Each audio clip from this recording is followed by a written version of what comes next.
In this video, I'm going to talk about the number one problem that people have with the metronome and why everybody hates practicing with it. My name is Josh Gu, and after years of studying the clarinet with some of the best teachers from around the world, I am excited to be sharing my knowledge with you. So go to QuickStartClarinet.com or check the description on this video to see all of the wonderful resources I have to help you reach your clarinet dreams. And of course, subscribe to this channel for weekly clarinet and music tips and tricks.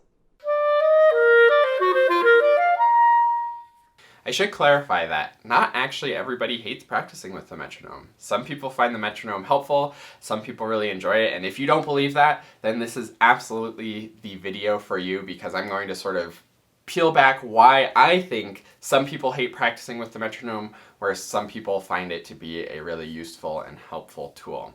So the number one problem I think people have with the metronome, and there's a lot of problems, I could probably do a whole video on how you're using your metronome wrong with things like going too fast, bad accent patterns, too many subdivisions, not enough subdivisions, all those kinds of things. But the most important fundamental thing and fundamental problem with the metronome is that you're being reactive rather than predictive with it. So let me explain the difference between those two, and it's a little bit tricky and nuanced, so bear with me a little bit. Reactive is trying to play with the metronome. So you get your metronome going, you hear that steady beat, and you're trying to somehow place your rhythm with it. Say you're trying to do quarter notes, and I'm just going to clap quarter notes with the metronome and be predictive about it. So there's the beat, and I'm like, okay, I hear the metronome click, and then I play my quarter note, because quarter notes go with the click, right?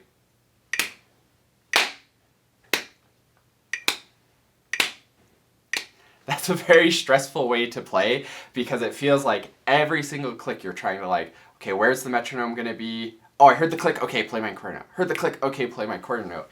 It becomes even more problematic when you're trying to do 16th notes against that, for example, because you have no idea when that next click's going to be. So you might do something like, okay, at first I need to make sure that my 16th notes are fast enough, because 16th notes are fast notes, so I'm going to have to go fast after I hear the click. And then you've realized that the next click hasn't happened yet, so then you sort of drag it out and you get something like this.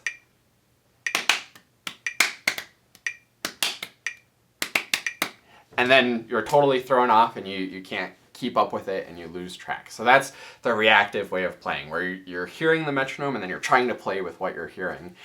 This is maybe not so obvious when you're doing it with the metronome. It seems like, oh yeah, that's a terrible way to work with the metronome. But I wonder if you work that way in your ensembles. When you're playing in band or orchestra or whatever it may be, are you hearing the other instruments and reacting to them? Because that's, again, a bad way to be playing. You need to be predicting, you need to be proactive, you need to all have the same internal pulse and be putting your notes on that internal pulse, rather than like you hear it and then you react to it. So that's the wrong way to do it. Now let's talk about how to be predictive or proactive instead. So the way this works is you have to listen to the metronome, and you have to realize that the metronome is going to be steady, and you have to try to internalize that steady pulse. So when you hear the metronome,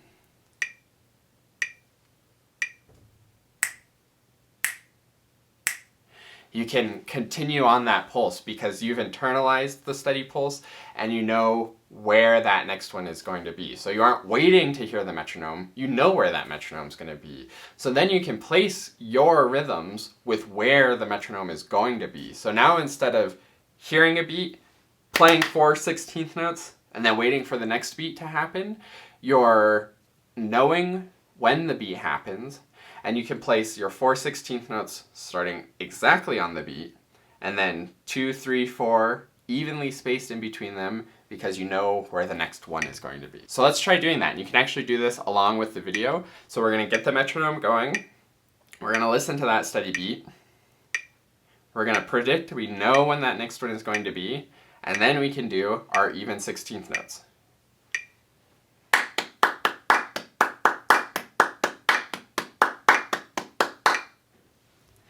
And you know when that next beat's going to be, and you can evenly place those 16th notes in between. So that's predicting, and that's what we want to be doing.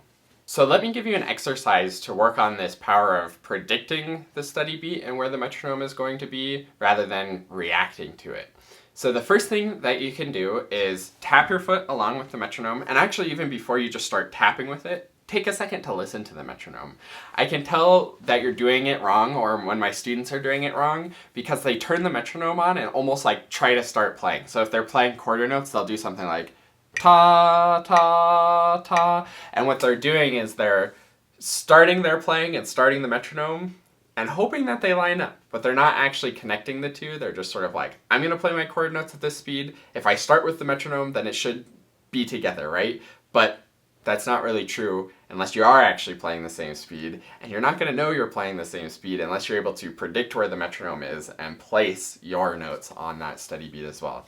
So the exercise is to first let the metronome go, listen to it, internalize the steady beat. You can clap or snap or just tapping your foot even works fine. And then you're going to turn the metronome off and then keep your internal steady beat going and then turn the metronome back on and see how you did. So let's give that a try. So listen. With it. Metronome off. And metronome back on. So if you were steady with it, then that's great. I'm doing it at 60 beats per minute right now. Do it at lots of different speeds so that you're comfortable internalizing that pulse. The more different speeds you do, the better that encodes into your brain and you get it. The other thing that you can do to make this a little bit extra challenging is try different subdivisions. Let's try eighth notes.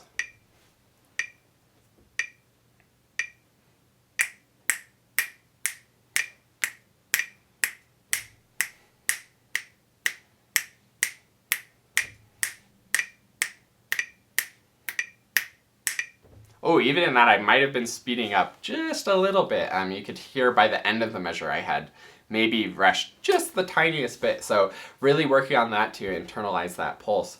Also, I was doing sort of listen a few beats, do it with the metronome 4 beats, without the metronome 4 beats, with the metronome 4 beats, which is a great way to start out, but you can challenge yourself up by changing those. So maybe 2 beats only with the metronome and then 8 beats without it and then checking back in with it.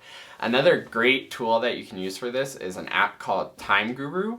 And what that does is randomly takes out beats and you can adjust how much it does it. So maybe you get 1 click of the metronome or 2 clicks of the metronome every 16 beats or something like that. And it'll be random which 2 they are. So you can really work to feel that good pulse, and the metronome, you don't have to like turn it back on and time turning it back on correctly.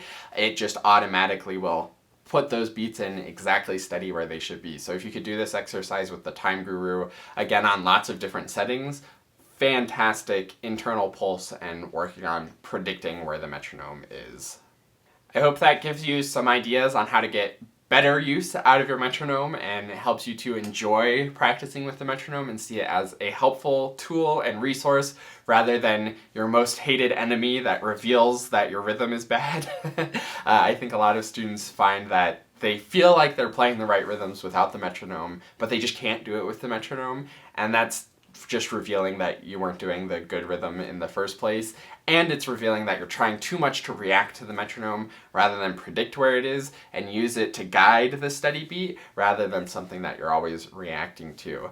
This concept is a little bit tricky and definitely nuanced, so if you have any questions about this, please leave a comment and I will help you out with that and maybe do some other videos on predicting the metronome. I highly recommend this exercise where you do it with the metronome, turn off the metronome, turn it back on and check in, or use the Time Guru app. I promise it will make your sense of time better, make you better at all of your rhythms, especially if you do the different subdivisions with the metronome on and then taking it away and then on again. So try this exercise out. Let me know how it goes in the comments. Let me know if you have any questions. Like the video if you liked it. Subscribe to the channel if you want more tips. Thank you for watching, and I will see you in another video.